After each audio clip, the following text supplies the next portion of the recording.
the Munich Security Conference 2025, Chinese Foreign Minister Wang Yi took the stage to deliver one of the most closely watched speeches of the event, outlining China's vision for a multipolar world and challenging Western dominance. Speaking before an audience of world leaders, top diplomats, and security experts, he framed China as a stabilizing force in global affairs, while warning against protectionism, military alliances, and what he described as hegemonic behavior. His speech positioned China as a proponent of sovereignty and economic openness, while casting doubt on the credibility of the Western-led international order. Wang Yi's remarks came at a time of heightened global tension.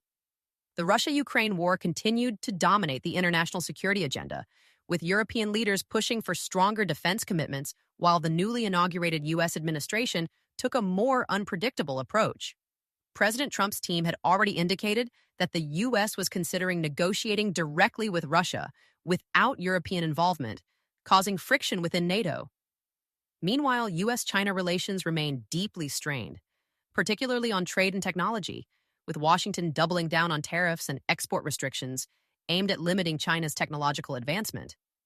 Wang's speech, delivered alongside addresses by the U.S. Vice President and European Commission leaders, reflected these high-stakes dynamics, offering Beijing's alternative vision for global governance.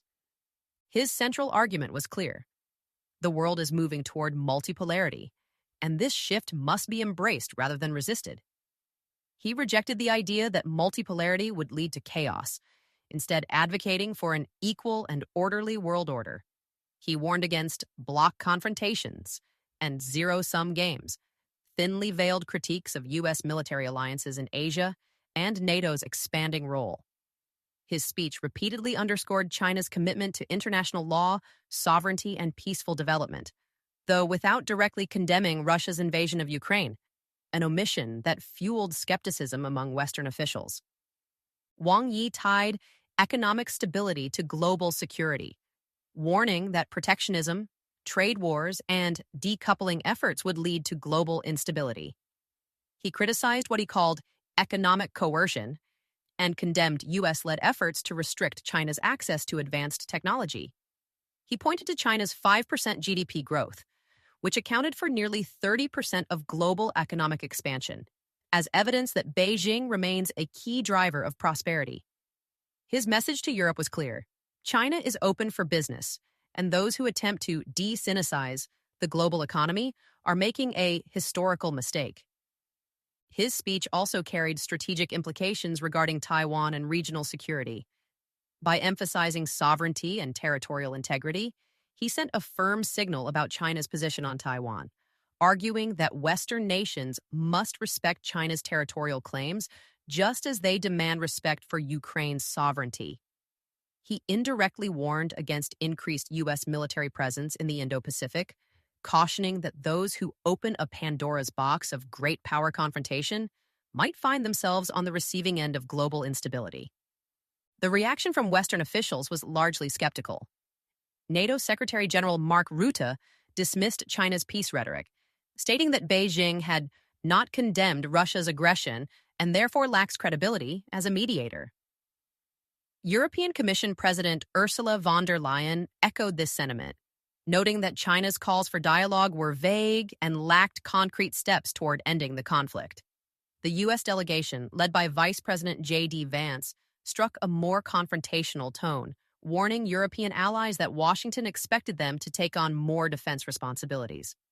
The Trump administration's diplomatic team was also active behind the scenes, reinforcing U.S. priorities of containing China's economic and military rise. In contrast, Russia and many global South nations responded favorably to Wang's speech. Moscow praised China's position, seeing Beijing's rejection of sanctions and promotion of multipolarity as aligned with Russian interests. Many developing nations, particularly in Africa, Latin America, and Southeast Asia, found his emphasis on sovereignty and economic cooperation appealing, as they have long pushed for a more balanced global power structure. Wang Yi's speech fit into the theme of global transition. His presence alongside major Western leaders showed how China is no longer merely an observer in global security discussions, but a central player shaping the debate. European officials, wary of both U.S. unpredictability and China's rising influence, engaged cautiously. On the sidelines, Wang Yi held private meetings with key European leaders, including Germany's Chancellor Olaf Scholz and France's President Emmanuel Macron, discussing trade, technology, and security concerns. His outreach was part of a larger effort to prevent Europe from aligning too closely with U.S. containment strategies. Beyond Ukraine and Europe, the Indo-Pacific remained a major area of concern at MSC 2025. Security analysts closely analyzed Wang's statements for signals about China's next moves regarding Taiwan and the South China Sea. His emphasis on sovereignty was interpreted as both a call for respecting China's claims and a warning against Western interference in Asia. Meanwhile, Japan and Australia, two of China's main regional rivals, intensified their diplomatic outreach in Munich, securing stronger commitments from European partners on maritime security and economic coordination. The economic and security implications of Wang Yi's speech will reverberate beyond Munich. His assertion that China will not be bullied on trade or technology signals continued tensions with the United States. His appeal to Europe for deeper cooperation will test how far European leaders are willing to balance ties between Washington and Beijing. And his carefully worded stance on Ukraine and multipolarity will influence how developing nations align in global institutions. Wang Yi's message was clear. China sees itself as a stabilizing force in an evolving world order, but it will not be sidelined or dictated to by Western powers. As tensions rise and alliances shift, the Munich Security Conference remains the premier venue for these high-stakes discussions. The world may be in transition, but the conversations in Munich set the tone for the global order's next chapter. The insights in this report come from a range of sources, each adding a different piece to the puzzle. Chinese Ministry of Foreign Affairs statements set the stage for how Beijing framed Wang Yi's speech, while Reuters' coverage of the Munich Security Conference captured the immediate reactions from world leaders. South China Morning Post provided deeper analysis on China's diplomatic strategy, and Global Times reflected Beijing's own narrative of multipolarity and economic openness. Meanwhile, NATO statements and economic reports on U.S.-China trade helped clarify how Wang's remarks fit into the broader power struggle between the West and China.